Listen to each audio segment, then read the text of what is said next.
kasama talaga tayo dito mga kaangani. Grabe kilabot ko mga kaangani. Ako may nagsasalita. Sa pagpasok pa lamang ay nakaramdam na ako ng presensya na hindi lamang kami ang nasa lugar. Siguro ang dami ng mikrobyo. Ayan, dami nga. Daming mga isda na maliliit. Pero sigurado ang dami ng mikrobyo ang nandyan sa anong yan.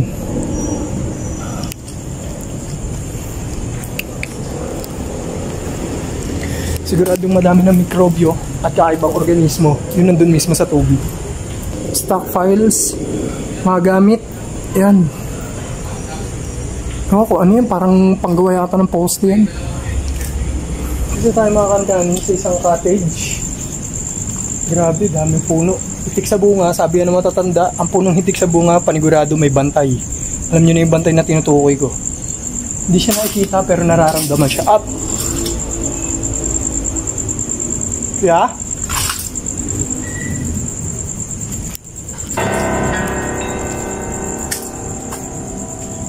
Parang may naglalakad, may nabagsak pa dun. Creepy mga kaangani.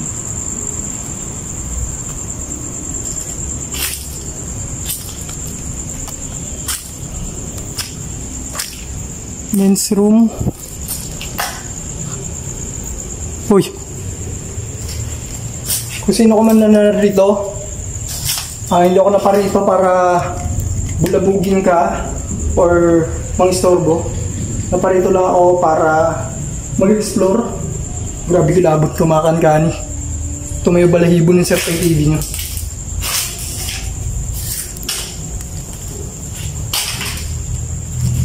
Patagal ng abandonado, tinan nyo. Daming agiw. Ay. Dito sa mga siya. Talagang napabayaan na siya mga kaangani. At iba yung pakiramdam dito. Kahit medyo maaga pa mga kaangani. Uy. Nang sinubukan ko tingnan kung mayroong nakasunod sa akin, laking pagtataka ko. Wala pala akong kasama, miski isa sa likod ko. Creepy naman nun.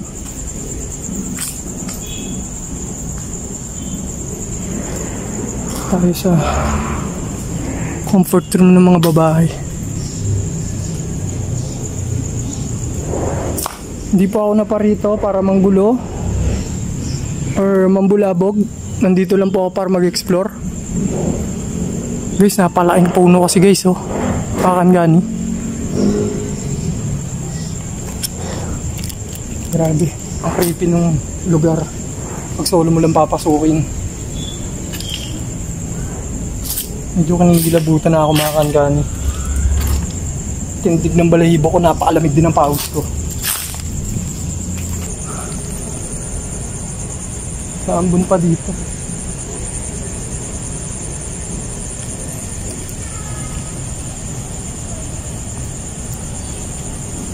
Abangan mamaya. May nagsasalit. May nagsasalit. Creepy ng mismong lugar, mga kaangani. Tsaka napakabigat ng ambience. Hindi siya biro. Uy, yun.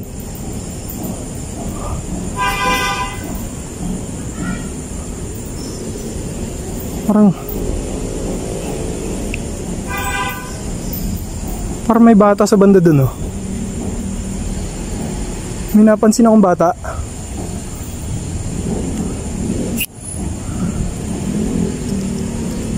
Yari. Nalubat na. May napansin akong bata rito. Mga kaangani dito. Sa site na to may napansin akong bata.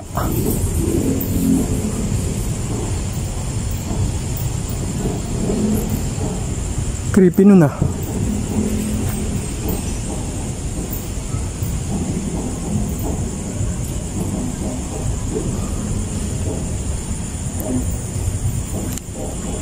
Guys, kung mapapansin nyo, doon sa mga nararamdaman ko kanina pa, tawag ako ng tawag kay kuya kasi yung caretaker, lalaki.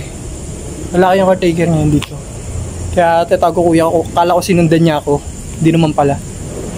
Solo lang pala tayo talaga.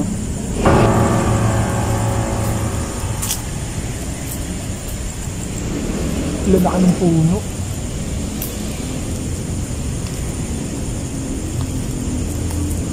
Wala.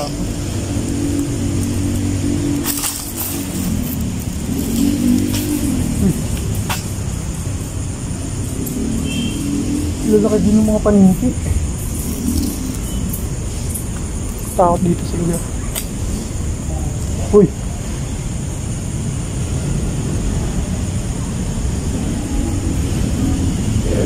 Ako may nagsasalit. Ako may nagsasalit. May nagsalita.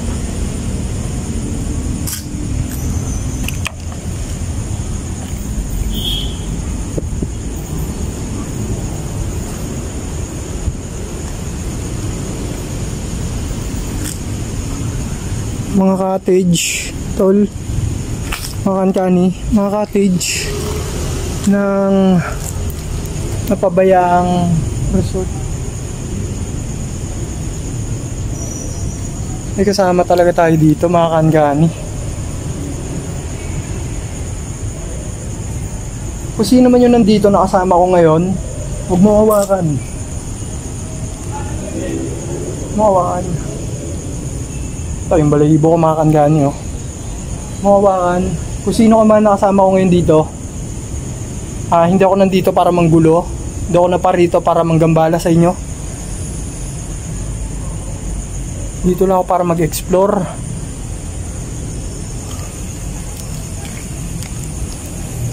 Grabe yung itsura ng lugar, mga kankani.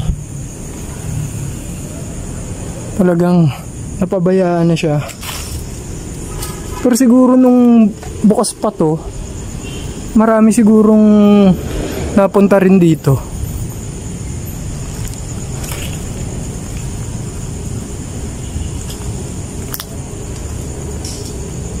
May slide oh.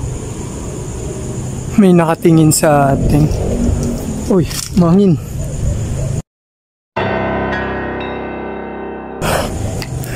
Mangin naman bigla, ang lakas.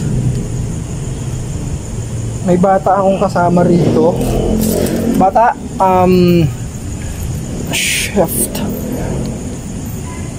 Bata, ikaw yung nagpakita sa akin kanina, di ba? Bakit nandito ka pa? Guys, may kasama tayong bata. Huwag mo hawakan yung ulo ko. Hawakan yung ulo ko. Huwag sa ulo ko, huwag sa ulo ko.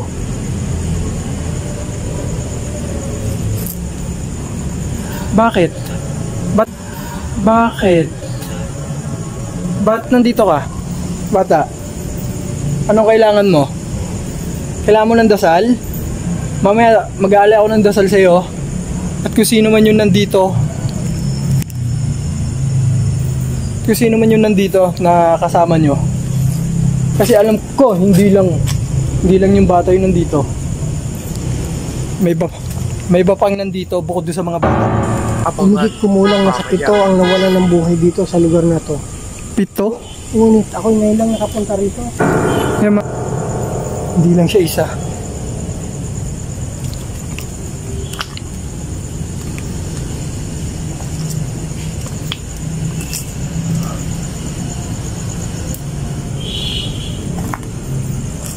Slide, mga kankani.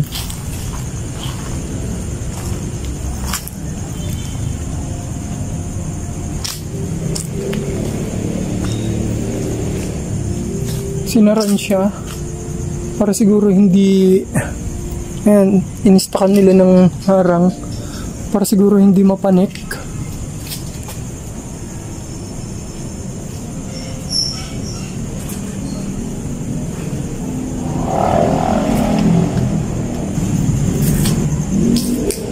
natin pumasok dito.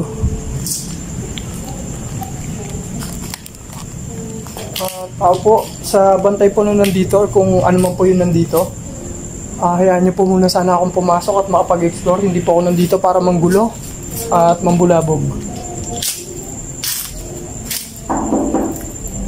Pasok po.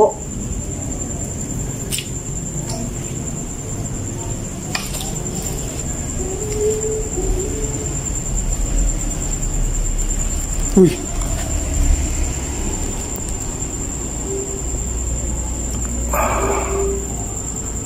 Medyo kinikilabutan ako dito, mga kankani.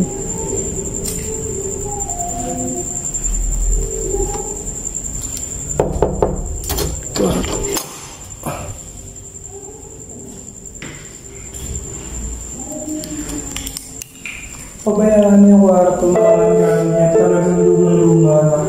Pero nandito pa naman yung ibang magamit dito.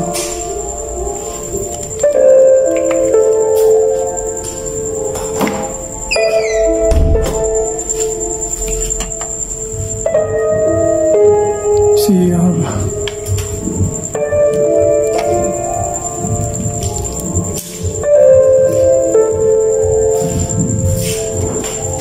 Ito isa pang itong malaki siguro. Kalumaan na. Yung mga ito pa yung breaker. Kalumaan. Mga yun.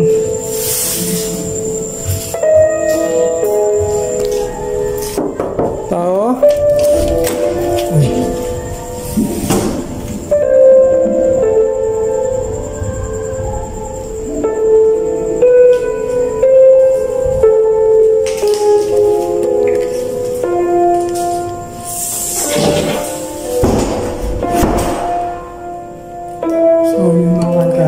Napasok tayo dito sa loob ng isang, ito siguro for overnight staying cottage.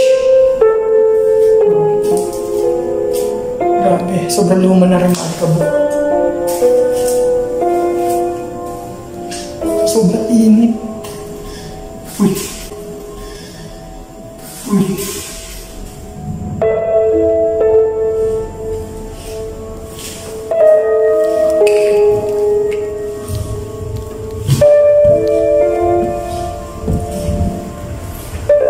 Sira na yung ibang flooring. Dahan tayo.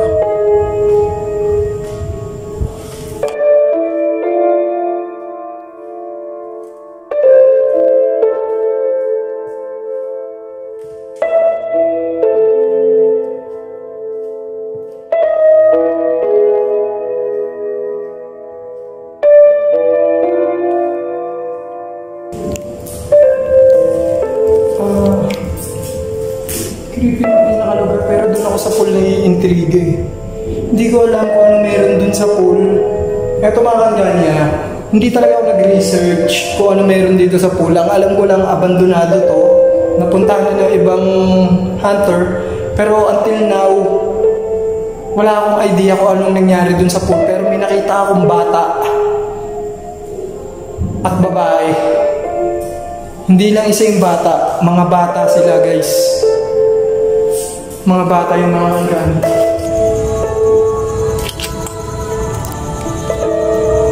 So talaga malaman ko ano nangyari dito sa pool na to.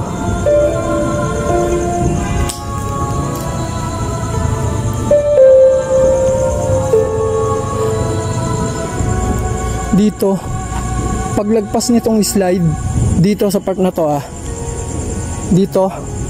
dito banda, at dito. Upang ako'y malinawan sa mga kakatwang bagay na hindi ko may paliwanag, kumonsulta ako sa isang eksperto sa ganitong aspeto. Pagdating pa lamang ng aking tiyo ay agad niyang pinakiramdaman kung ano ang mayroon sa lugar.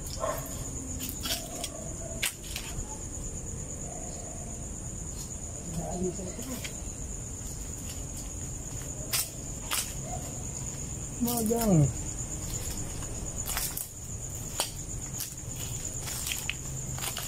Tatakbuhan.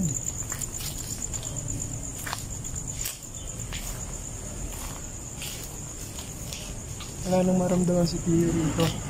Kasi kanina ako nung nandito ako, is grabe yung paramdam sa akin. Dinadama lang ni Tio yung lugar.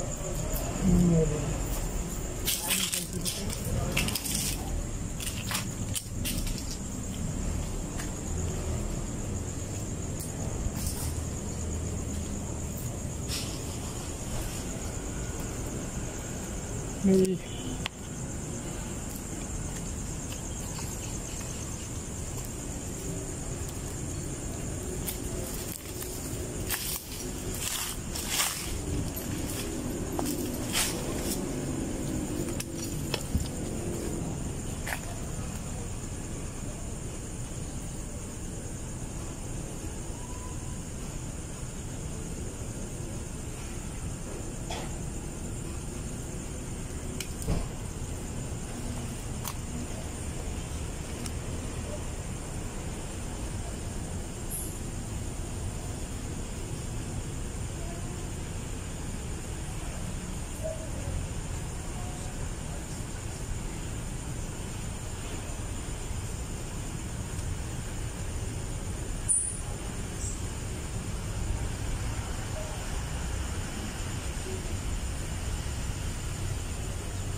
Umigit kumulang na sa 7 ang nawalan ng buhay dito sa lugar na to.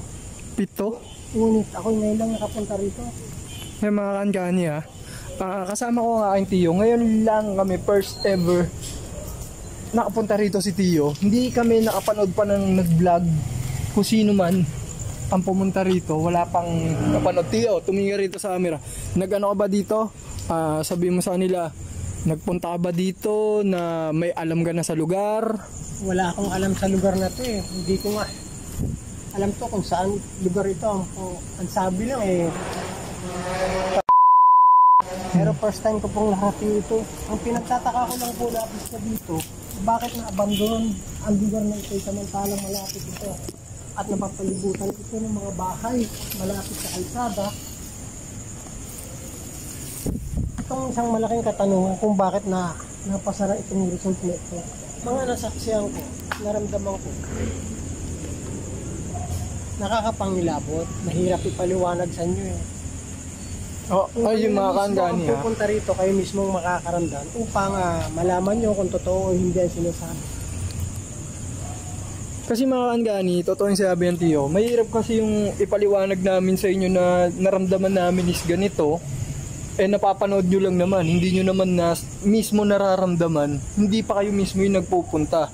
Maaari siguro kung kayo mismo yung pumunta rito, ng gantong oras, maramdaman nyo rin yung nangyayari sa amin ngayon.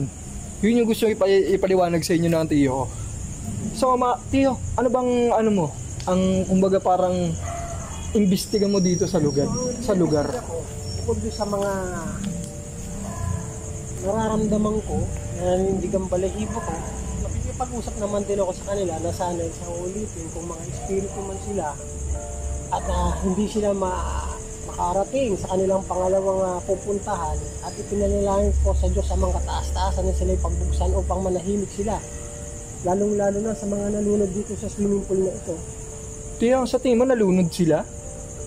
Sigurado ako sa sarili ko ayon sa aking opinion. Ngayon, nasa sa inyo na pong paniniwala yun. Yun po ay opinion ko para sa sarili ko. Nasanay kung meron man na sinasabing nila na may nalabas dito na sa kanilang paniniwala at may kanya-kanya po tayong paniniwala. Respetuhin po natin kung ano yung paniniwala nila at yun lang po yung opinion ko na nararamdaman ko dito. At kung may kaluluwa man ditong namatay, nahingi sila ng pagdarasal para sa kanilang pangalawang buhay kung saan man sila dadako. Ang mahalaga sa atin yung respetuhin natin yung kahilingan nila, respetuhin natin yung sinasabi ng tao at paniniwala ayon sa kanila at kung ano naman po yung paniniwala ninyo, yun po ay nasa sa inyo na lang. Bago kami umalis ng aking tiyo sa lugar, ay nagtirik kami ng kandila at nag-alay ng panalangin para sa mga kaluluwang hindi matahimik. So maraming salamat nga pala sa mga subscriber ko dyan, sa mga followers, mga listeners, and sa mga watchers. Maraming salamat nga pala sa pagsama nyo dito sa vlog ni Sir Teng TV. Ito ulit Sir Teng TV nyo na nagsasabi sa inyo kahit haunted pa yan, tara puntahan at pasukin na natin yan. Tara!